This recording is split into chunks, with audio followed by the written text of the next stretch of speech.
Hello બાળ મિત્રો, open study point open for all ચેનલમાં આપનું સ્વાગત છે। આજે આપણે શીખીશું ધોરણ 6 વિષય ગુજરાતી પાઠ 3 ચોમાસામાં સૃષ્ટિ સૌંદર્યના સ્વાધ્યાયના પ્રશ્નોના જવાબની સમજ મેળવશું। તો ચાલો શીખીએ 2024માં બદલાયેલું ગુજરાતીનો પાઠ 3 ચોમાસામાં સૃષ્ટિ સૌંદર્યના સ્વાધ્યાયના પ્રશ્નોના જવાબની સમજ। પ્રશ્ન ક્રમ 1, વાતચીત। સવાલ 1, આ નિબંધ સાંભળવામાં તમને ક્યારે મજા આવી?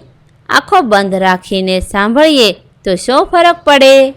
જવાબમાં લખીશું, નિબંધનું શીર્ષક ચોમાસામાં સૃષ્ટિ સૌંદર્ય સાંભળીને સૃષ્ટિ વિશે જાણવાનો કૌતુક ભાવ જાગ્યો। મેઘનું સ્વાગત કરતા દેડકા, તમરા અને પંખી, રેતના રંગીન કાંકરા, નીતરિયા પાણીમાં માછલા, પીળા ફૂલોને નચાવતા નદીના પાણી, પાણીમાં તરતી કાગળની હોડીઓ, દેડકાનું ડ્રે ડ્રે, બત્તી સાથે અથડાતા ફૂદડા, પાંખાળા મકોડા, શક્કરખોરો, રંગોનું મિજલસ કરાવતું મેઘધનુષ્ય। આ સગળું સાંભળીને મજા આવી ગઈ। આંખો બંધ રાખીને સાંભળવામાં આનંદ આવ્યો। વર્ષા ઋતુમાં જાણે ફરવા નીકળ્યો હોય તેવો સુખદ અનુભવ થયો। 2, વીજળી કેમ થતી હશે? તમારા વિજ્ઞાનના શિક્ષકને પૂછીને કહો જો। વૈજ્ઞાનિક દ્રષ્ટિકોણ પ્રમાણે આકાશમાં જ્યારે ધન અને ઋણ વીજભાર ધારિત વાદળા એકબીજા સાથે ટકરાય ત્યારે તેજસ્વી પ્રકાશનો લીસોટો તથા અવાજ ઉત્પન્ન થતાં વીજળી થતી હશે એમ કહી શકાય। 3, આપણે વરસાદ ગાજે છે એમ કહીએ છીએ ત્યારે ખરેખર શું થઈ રહ્યું હોય છે? જવાબ, આપણે વરસાદ ગાજે છે એમ કહીએ છીએ ત્યારે ખરેખર આકાશમાં વેગ સાથે જળ ભરેલા વાદળા ટકરાય છે, વિદ્યુત ભાર સાથે ગડગડાટ થાય છે, જાણે વરસાદ ગાજે છે। 4, એવા કયા જંતુઓ કે જીવો છે જે તમને ચોમાસામાં જોવા મળે છે? જવાબ, નાના મોટા ફૂદા, પાંખોવાળા મકોડા, અળસિયા, તીતી ઘોડા, ભરવાડ જેવા જંતુ કે જીવ મોટે ભાગે અલ્પજીવી હોય છે ને ચોમાસામાં જ જોવા મળે છે। આ ઉપરાંત દેડકાઓ પણ ચોમાસામાં જ વધારે જોવા મળે છે। 5, તમે પૂર આવ્યું હોય તે સમયની નદી કે પછી ધોધ પરથી પડતું પાણી જોયું છે? જો જોયું હોય તો તમારો તે અનુભવ બધાને કહો। જવાબ, હા, પહાડની ઊંચાઈએથી પડતો પ્રચંડ અવાજ સાથેનો ધોધ મેં જોયો છે। અમે સહપરિવાર પ્રવાસે ગયા હતા ત્યાં જ્યારે કર્ણાટક રાજ્યમાં આવેલો જોગનો ધોધ જોયો હતો।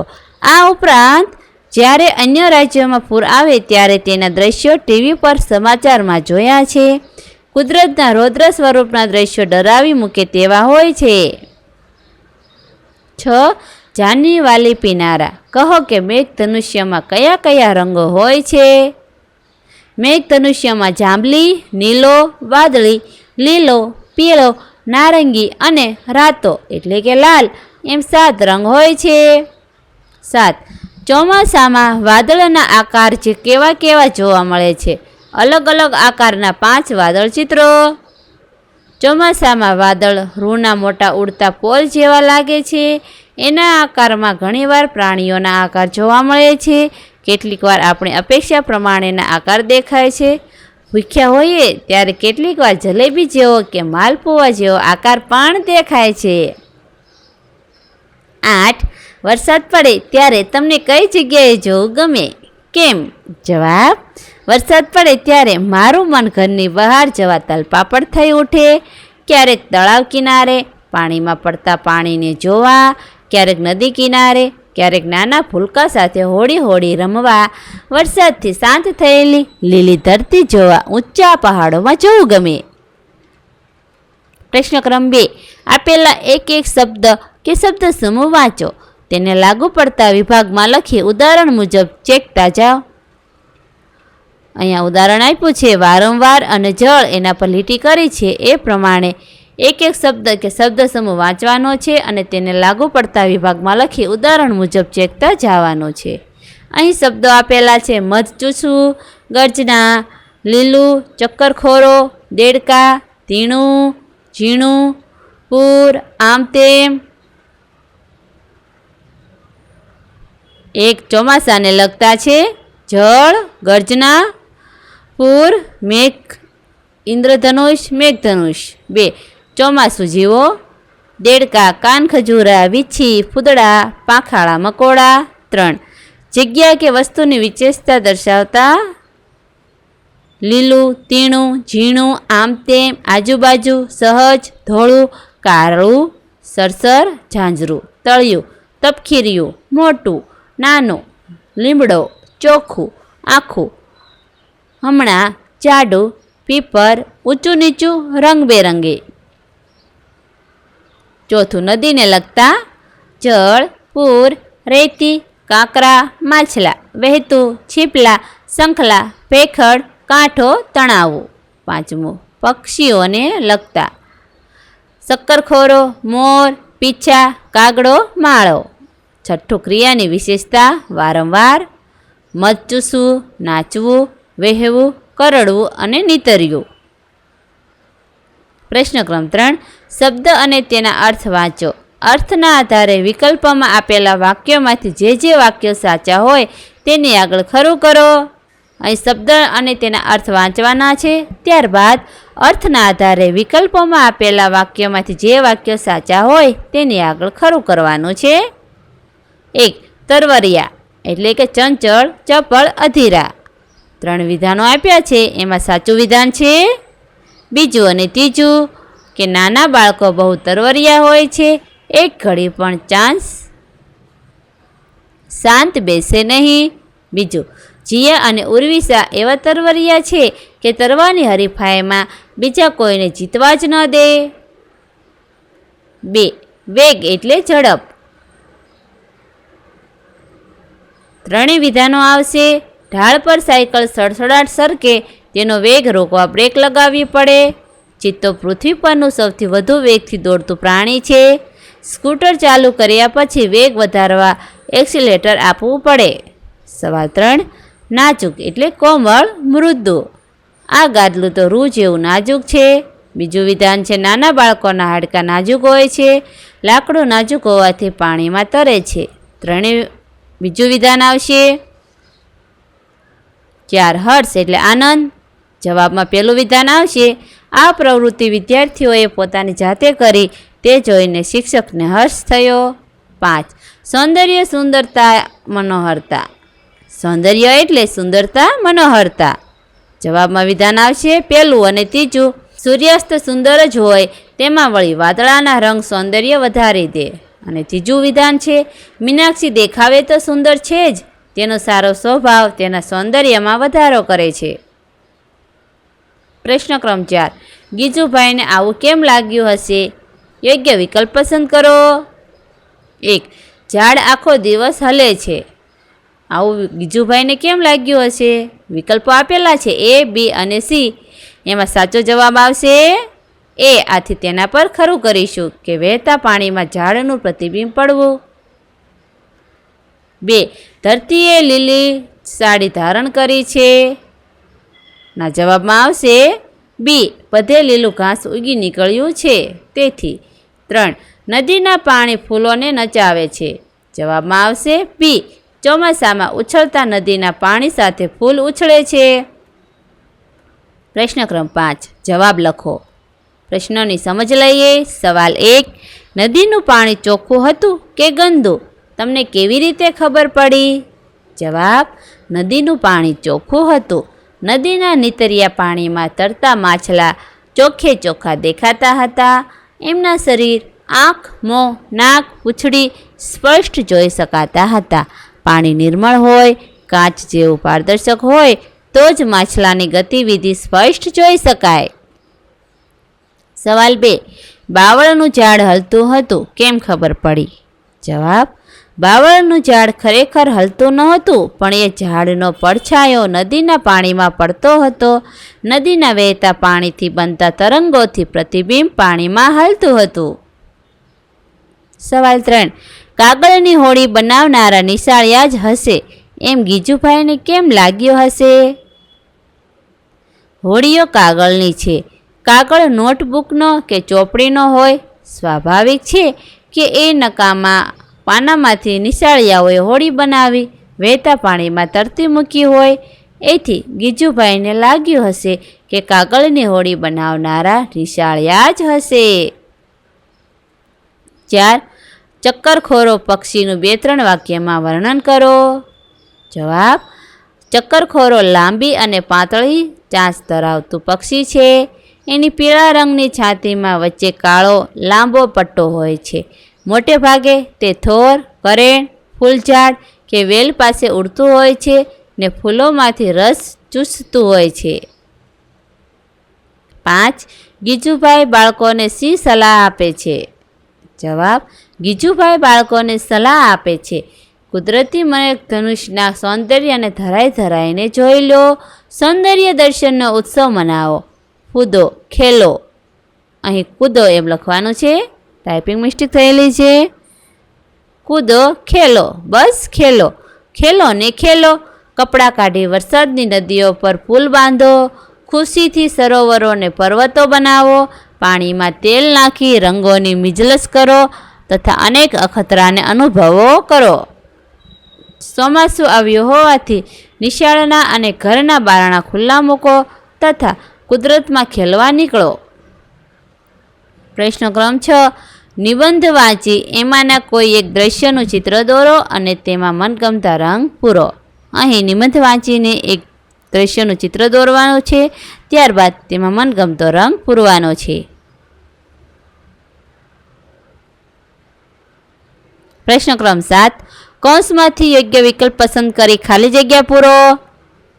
કૌંસમાં આપ્યા છે મોટેથી, શાંતિથી, સાચવીને, ઘસી ઘસીને, ધરાઈને, રડતા રડતા, ઝડપથી, ઓછું, ગુસ્સે થઈને, રમતા રમતા.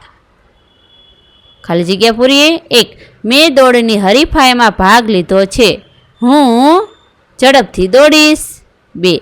વરસાદ પડવાથી રસ્તાની માટી ચીકણી થઈ ગઈ છે. હું સાચવીને ચાલીશ. 3. હાથમાં રંગ લાગી ગયો છે. હું હાથ ઘસી ઘસીને ધોઈશ. 4. મંજુલા ખૂબ આગળ પહોંચી ગઈ છે. તેને ઊભી રાખવા હું મોટેથી બૂમ પાડીશ. 5. મામીએ લાપસી રાંધી છે. હું ધરાઈને જમીશ. 6. દાદાને હવે ઓછું સંભળાય છે એટલે તે મોટેથી બોલે છે. 7. ગ્રાહક ગુસ્સે થઈને બોલતા હતા પણ વેપારીએ શાંતિથી જવાબ આપ્યો. 8. નાના છોકરા તો રમતા રમતા લડી પડે ને રડતા રડતા હસી પડે. પ્રશ્ન 8. રેખાંકિત શબ્દો ફકરામાં આડા અવળા લખાઈ ગયા છે. તેમને યોગ્ય સ્થાને મૂકી ફકરો ફરીથી લખો. અહીં રેખાંકિત કરેલા શબ્દો આડા અવળા લખાઈ ગયા છે. તેને યોગ્ય સ્થાને મૂકીને ફકરો ફરીથી લખીએ. અહીં લીલા અક્ષરે લખેલા શબ્દો સુધારીને લખેલા છે. એક પહેલવાન છોકરો હતો. એ નીચે ઊભો રહ્યો. એનાથી હલકો હતો તે છોકરો પહેલવાનના મજબૂત ખંભા ઉપર ચડી ગયો. એનાથી હલકો હતો તે બીજા છોકરાના ખંભા પર ચડી ગયો.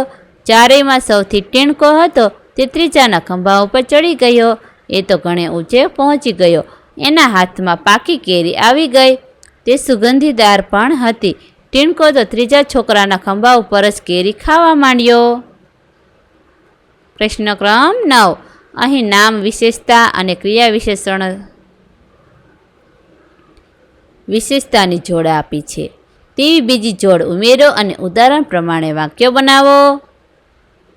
અહીં નામ, વિશેષતા અને ક્રિયા વિશેષતા આપેલી છે.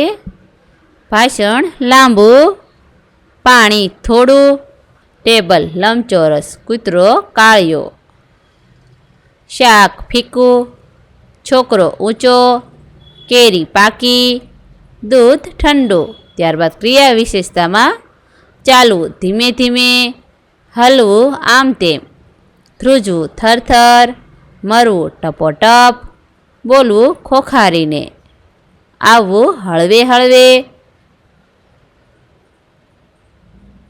ઉદાહરણ છે, લાંબુ ભાષણ સાંભળવાનો કંટાળો આવે. મહેમાનોને મોડું થતું હતું એટલે ઉતાવળે ભોજન પીરસ્યું. મને થોડું પાણી આપો. હિના ધીમે ધીમે ચાલતી હતી. બિલાડી લંબચોરસ ટેબલ પર બેઠી છે. શેરીનો કાળિયો કૂતરો હવે અજાણ્યાને પણ ફસે છે. છોકરા સાચવીને રમે છે.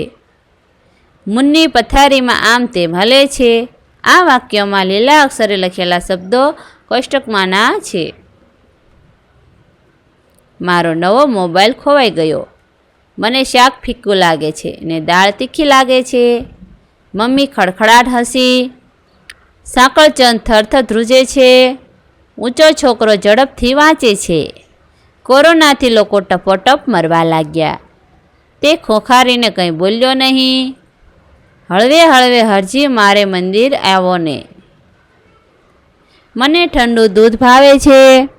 કાકાએ પાકી કેરી મને આપી. આપણે ધીમેથી જમવું જોઈએ. ગુરુની વાત તે ધ્યાનથી સાંભળતો હતો. પ્રશ્ન ક્રમ 10. નામ સાથે વિશેષણની યોગ્ય જોડ મૂકીને વાક્ય બનાવો. અહીં નામ સાથે વિશેષણની જોડ મૂકવાની છે અને વાક્ય બનાવવાનું છે. અહીં નામ અને વિશેષણ આપેલા છે. એની જોડ બનાવીને લખીએ. ઉદાહરણ તરીકે, લાંબુ લચક ભાષણ સાંભળવાનો કંટાળો આવ્યો. આમાં ભાષણ અને લાંબુ લચક બંનેને જોડ્યા છે. વાક્ય પેલું લખીએ. બિલાડી લંબચોરસ ટેબલ પર બેઠી છે. લંબચોરસ અને ટેબલ બંનેની જોડ બનાવી છે. મારો નવો ફોન ખોવાઈ ગયો. મને શાક ફીક્કું લાગે છે ને દાળ તીખી લાગે છે. કવિતા હોશિયાર છોકરી છે. મને ઠંડી ચા ભાવે નહીં. પ્રશ્ન ક્રમ 11. કૌંસમાં આપેલા ક્રિયા વિશેષણ વાપરી ખાલી જગ્યા પૂરો. અહીં કૌંસમાં કેટલાક ક્રિયા વિશેષણો આપેલા છે, તેનો ઉપયોગ કરીને ખાલી જગ્યા પૂરીએ.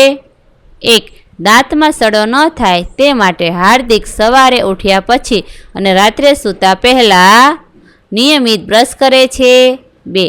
મિનલને નવી નવી વાનગીઓ શીખવી ગમે છે. તે અવારનવાર જાતભાતની રસોઈ બનાવે છે. 3. મોટા ભાગે તો રેખા જ રશ્મિના ઘરે જાય છે. રશ્મિ તો રેખાના ઘરે કોઈક વાર જ જાય. 4. નાની રિસેસ હોય ત્યારે વિદ્યાર્થીઓ થોડી વાર રમે, મોટી રિસેસમાં વધારે. 5. સલીમના મામાનું ઘર નજીક છે. તે તો મામાને ત્યાં વારે ઘડીએ પહોંચી જાય. પ્રશ્ન ક્રમ 12. કૌંસમાંથી શબ્દ પસંદ કરી સરખામણી કરો. અહીં કૌંસમાં શબ્દો આપેલા છે. આ શબ્દ પસંદ કરીને સરખામણી કરવાની છે. જેમ કે 1. થાળી કે દૂધ, લાડવા જેવો ચાંદો. ચકોર લખોટી, મોતી જેવી આંખ. કૂતરા કાકડા, બિલાડીના બચ્ચા જેવી નીદર. ઢીંગલા ચાંદા, ગુલાબ જેવું બાળક. રાવણ કુંભકર્ણ, રાક્ષસ જેવું મોઢું. મસોતું નેપકિન, ગાભા જેવો રૂમાલ. આ વિડીયો નિહાળવા બદલ આપનો ખૂબ ખૂબ આભાર અને ઓપન સ્ટડી પોઈન્ટ ચેનલ તરફથી વિડીયો નિહાળવા બદલ આપનો આભાર. આવા બીજા વિડીયોઝ નિહાળવા માટે અમારી YouTube channel open study point અત્યારે જ સબસ્ક્રાઈબ કરો.